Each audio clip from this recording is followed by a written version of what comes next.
Oi, gente, me chamo Michele. Sou uma das professoras que vai ministrar, no caso, a aula de hoje. Além das professoras, no caso, tem Ana Flávia Matos, Maria Regina Cardoso e a Michele Moraes. O tema de hoje é termoquímica, então a gente vai tratar sobre as reações endotérmicas e exotérmicas, tá bom? Uma pergunta que eu vou fazer primeiro.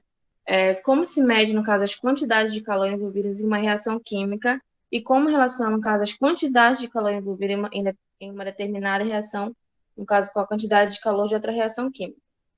Quando a gente fala de termoquímica, a gente sempre fala, a gente pensa, no caso, que termoquímica é um assunto muito difícil e tal, mas tem no nosso cotidiano, digamos, no caso, uma reação de calor, quando ele vai absorver calor, até mesmo quando a gente pegou um gelo da geladeira, né? Pegou um gelo e tal, e colocou em cima da mesa. Então, o que vai acontecer? Ele vai tornar líquido porque ele está sofrendo alguma reação, pode ser endotérmica ou exotérmica. Então, nesse estudo agora, a gente vai explicar cada coisa, tá bom? Então, menos tem que saber o que é termoquímica. Termo, Termoquímica, ela é vista como um estudo do calor envolvido em uma reação química ou até mesmo como a ciência, no caso, que estuda as quantidades de calor liberadas ou absorvidas durante uma reação química, ou até mesmo durante as mudanças no estado físico de uma substância. Quando a gente fala de termoquímica, a gente tem que falar que, no caso, tem que pensar que as reações químicas, elas, no caso, pode haver absorção ou liberação de energia. Então, essa transferência de calor, ela é feita a partir, no caso, do corpo que tem a temperatura mais alta para aquele que tem a temperatura mais baixa. A gente pode ver nesse desenho aí no slide que tem, no caso, dois corpos. É o A, que é o mais quente, né? E o B, que é o mais frio. Então, o que vai acontecer? Eles têm temperaturas diferentes, eles vão se juntar. Quando eles vão se juntar, eles vão, digamos, dar um equilíbrio de energia. Ambos vão ficar quase com a mesma temperatura. Então, no caso, vai ocorrer a transferência de calor do corpo quente, que é o A, para o corpo frio, que é o B. Então, a gente tem que lembrar também que o calor, ele é também conhecido, né, como energia calorífica, que no caso é um conceito que determina a troca de energia térmica entre dois corpos. Então, já falou que é termoquímica, a gente vai explicar agora o que é calor. Então, é, seria, no caso, a energia que entra ou sai do sistema, no caso, em virtude da diferença de temperatura entre o sistema, no caso, termodinâmico e as suas vizinhanças.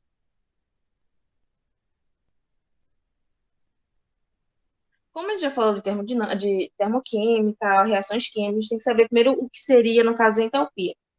A gente pode falar que entalpia seria a quantidade de energia de cada substância a pressão constante.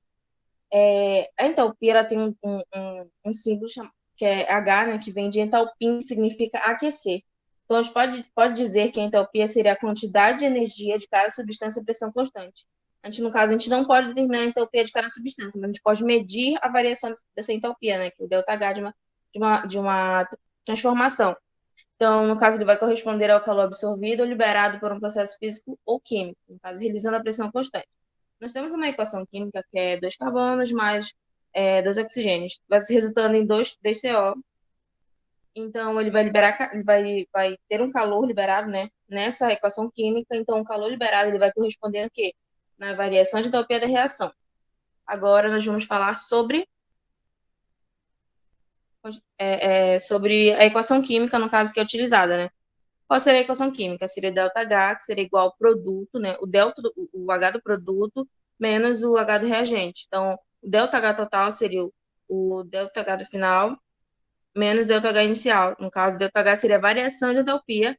E nós podemos também dizer que o ΔH seria o H do produto menos o H do reagente. Agora nós vamos falar sobre os tipos de entalpia. Quando a gente fala sobre os tipos de entalpia, a gente tem que saber que existe cinco tipos de entalpia, que é a formação, combustão, ligação, neutralização e dissolução. O que seria essa de formação? Quando a gente fala de energia de entalpia de formação, seria, no caso, a energia da reação quando forma, no caso, um mol da substância, no caso, a partir de outra substância no estado padrão. Então, essa de formação seria o calor liberado ou absorvido na reação de formação de um mol de uma substância a partir de substância simples no estado padrão. Então, o que seria a entropia de combustão? Seria, no caso, o calor liberado na combustão de um mol de substância. E o de ligação seria a variação de entropia verificada na quebra desse um mol de ligação. Temos também a entropia de neutralização, seria a entalpia de uma reação de neutralização. No caso, o ácido mais base seria resultando na sal mais a água, né? E tem a dissolução, que seria a variação dessa entalpia, no caso, envolvida na dissolução de uma determinada substância em determinada quantidade de água. Agora a gente vai falar também sobre, como já falamos sobre termoquímica, entalpia e nomes particulares da entalpia, né? Agora a gente vai falar sobre a questão do sistema. Tem que saber que há três tipos de sistema. Quais são eles? Tem o sistema aberto, tem o sistema fechado e o sistema isolado. Então, o que seria o sistema? No caso, quando uma reação química ocorre, no caso de determinado sistema, isso vai acarretar uma troca de calor entre o sistema e o meio ambiente. Então, vamos imaginar que temos três caixas. Numa caixa, nós temos a tampa da caixa está aberta, no sistema fechado, a tampa da caixa está fechada, e no sistema isolado, nós temos, vamos supor que duas caixas, uma dentro da outra, então vai ser isolado. Então, o sistema aberto vai ter troca de energia e matéria, no caso, a fronteira desse sistema, né, ela vai permitir que, no caso, que haja troca de matéria e de energia entre o sistema e a vizinhança. E já no sistema fechado, no caso, vai ser apenas permitida as trocas de energia com a vizinhança. Então, não existe troca de matéria com o exterior. E já no sistema isolado, a fronteira desse sistema, né, que ele está em isolamento, não permite troca nem de matéria nem de energia com a vizinhança. Então, quando a gente fala, no caso, quando ocorre uma reação química, né, no caso, em determinado sistema, isso vai acarretar, no caso, numa troca de calor entre o sistema de reação e meio ambiente. Então, a termoquímica, ela vai dar justamente isso, no caso, essas trocas de calor. Então, assim como se o aproveitamento na realização do trabalho. Então, se o calor trocado no sistema e o meio ambiente, no caso, ele é medido a pressão constante, ele é denominado, no caso, entalpia, ou o conteúdo calorífico, e, no caso, e simbolizado por H, sendo que entalpia, né, que é o H, é o calor trocado a pressão constante. Agora, a gente vai terminando, né, fazendo um resumo básico sobre a questão de reação. Então, numa reação, nós temos reagente, produto, os reagentes são, digamos, o A, e os produtos seriam o B. Agora, nós vamos falar sobre medindo o calor. Como é que a gente vai medir esse calor? A quantidade de calor absorvida ou liberada durante uma reação química, ela pode ser medida por meio de aparelhos, que são, no caso, denominados calorímetros. Como mostra a figura ao lado, né, temos um agitador. Nessa figura ao lado, nós temos o agitador, eletrodo de ignição, termômetro, a água, o frasco de água, a bomba de aço, um prato, né, para amostra. Então, no caso, no sistema, no caso, o calor trocado entre o sistema e o ambiente, ele vai causar o quê? Vai causar o aumento ou até mesmo a diminuição de temperatura da água. No caso, esse aumento e diminuição ele vai ser indicado pelo termômetro, né? Então, o calor absorvido ele pode ser calculado pelo Q da reação, igual ao Q da água. Então, o Q da água vai ser igual a M vezes C vezes ΔT. O M seria a massa da água, que seria em gramas, o C seria o calor específico, e o ΔT seria a variação de temperatura em graus Celsius. Agora a gente vai passar a nossa palavra para nossa professora, tá bom? Bom, me chamo Ana Flávia e eu vou dar continuidade, né? Nós vamos entrar agora no processo exotérmico. O que seria isso? Né? Esses tipos, né, de reação são aquelas que liberam calor para o meio externo. Possuem um balanço negativo de energia quando se compara a entalpia total dos reagentes com a dos produtos. Assim, a variação de entalpia final ela é negativa. Então, aí, né, em reações exotérmicas, exo significa para fora. Então, significa que está saindo energia, em que há uma liberação de calor, né, como foi dito, e a energia total do sistema vai diminuir. Se tá saindo calor, é claro que a energia vai diminuir. Isso significa que a entalpia dos produtos será menor que a entalpia dos reagentes, que HP vai ser menor que HR.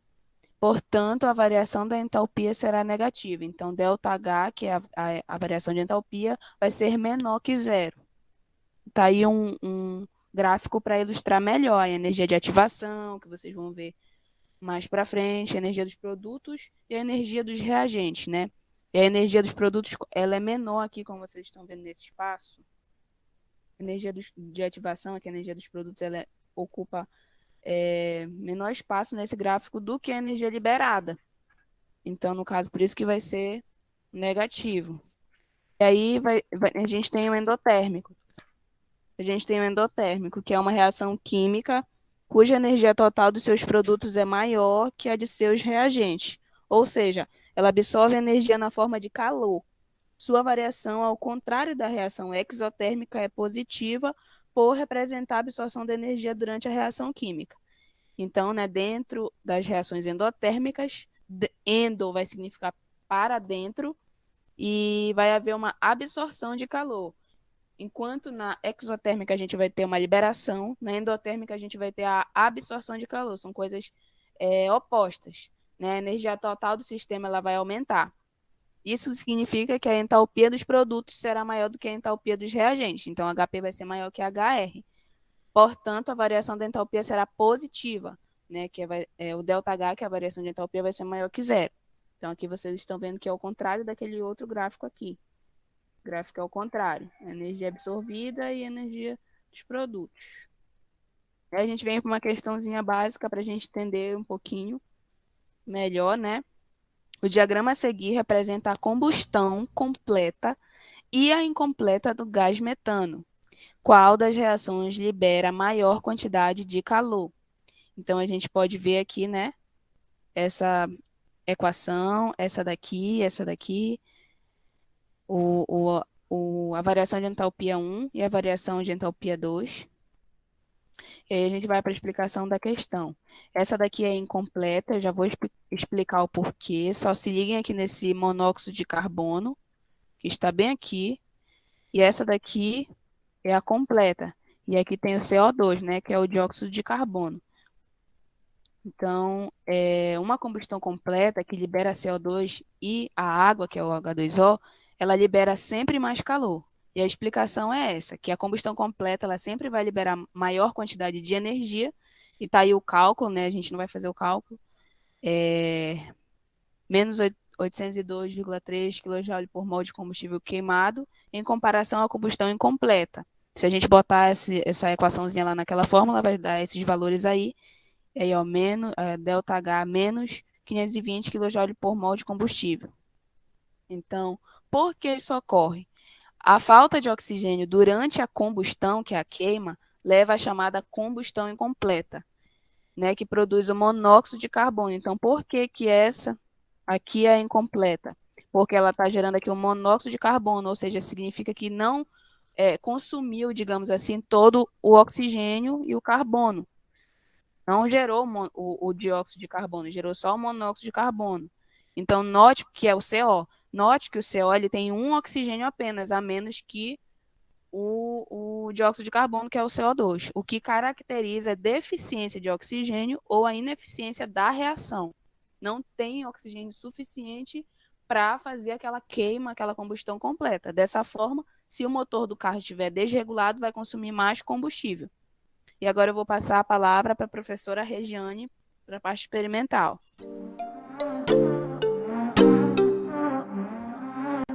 Olá, gente. Meu nome é Maria Regiane. E eu vou falar sobre o experimento, sobre a parte que a gente fez que fala sobre o experimento. Esse experimento ele foi feito para mostrar para vocês, né, como ocorre a liberação e a absorção de energia na forma de calor. E o experimento ele foi feito em 2 etapas, né? Porque na primeira etapa eu fiz um vídeo falando da reação, mostrando, né, na verdade, a reação endotérmica. E no outro vídeo, eu estou abordando lá a reação exotérmica. Então, o objetivo desse experimento é analisar a mudança de temperatura que acompanha as reações químicas e também conceituar os processos de reações endotérmica e exotérmica. E a gente espera que vocês assistam o vídeo, né? E que é para ajudar vocês a entenderem melhor o assunto que está sendo abordado. Então, vamos para o experimento. Olá, meu nome é Maria Regiane e eu vou fazer os experimentos das reações endotérmica e exotérmicas. Bom, primeiro eu vou fazer o experimento da reação endotérmica. E para essa reação eu vou utilizar a sacarose, que é o açúcar.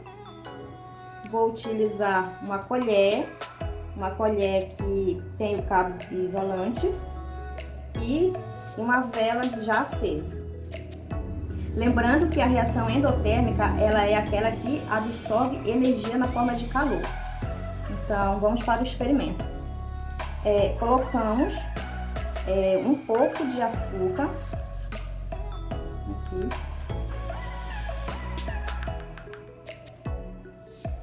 Aqui, colocamos um pouco de açúcar na colher e vamos colocar a colher acima da vela.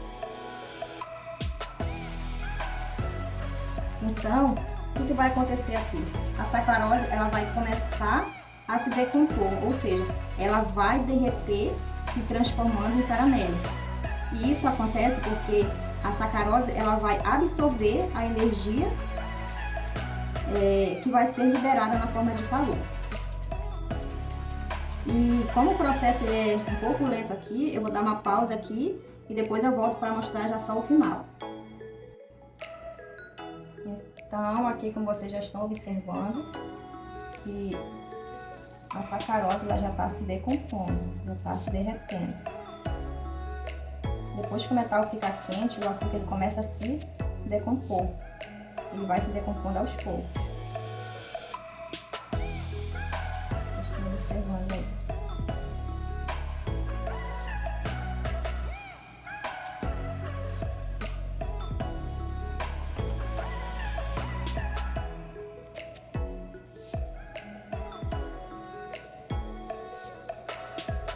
Como vocês podem observar, o açúcar ele já derreteu todo, formando aí esse caramelo que vocês estão vendo e fazendo já essas bolhas. Esse processo, como eu falei, ele é bem lento, mas isso acontece porque o metal ele teve que primeiro absorver o calor para poder passar para a sacarose. E a sacarose ela absorveu a energia que foi liberada na forma de calor, se transformando assim em caramelo, como vocês podem observar aí. Agora nós vamos para o experimento da reação exotérmica. E para essa reação eu vou utilizar o vinagre, uma garrafa. Aqui dentro da garrafa eu já coloquei o vinagre. Vou usar também o bicarbonato de sódio e um balão. Aqui dentro do balão eu já coloquei o bicarbonato de sódio. Vamos agora para o experimento. E lembrando que a reação exotérmica é aquela que libera a energia na forma de calor. Tá? Agora eu vou colocar o balão aqui na boca da garrafa. E nós vamos ver o que vai acontecer. Vamos lá.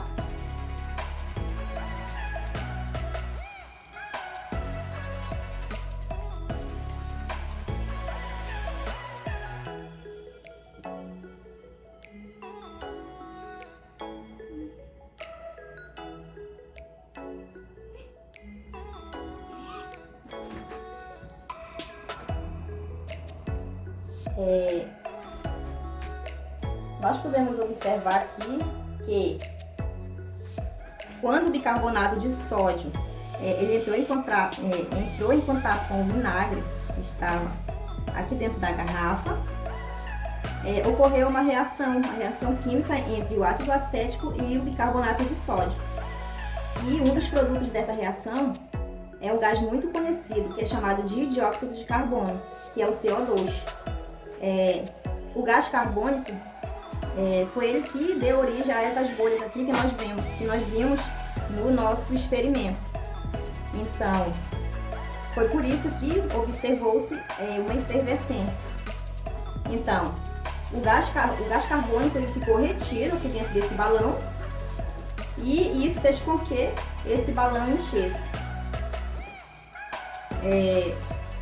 Lembrando que o bicarbonato de sódio ele apresenta a fórmula NaHCO3 e o vinagre ele é uma combinação de água com 5% de ácido acético.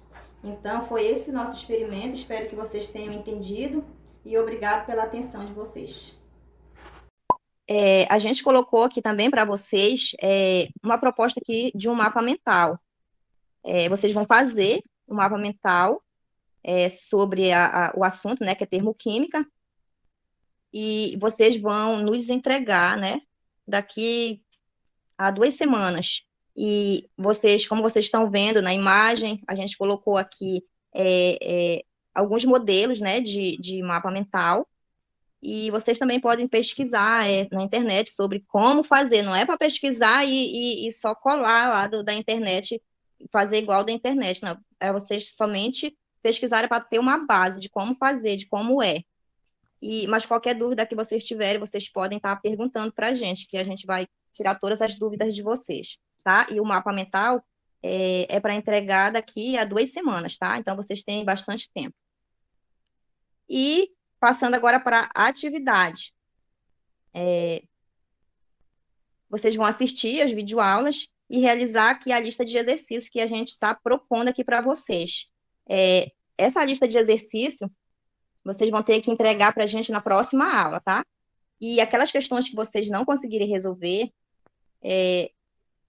no dia da aula, né, a gente vai tirar as dúvidas também de vocês. Mas é para tentarem fazer e entregar para a gente, tá?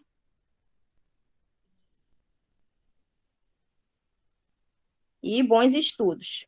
Bons estudos, galerinha.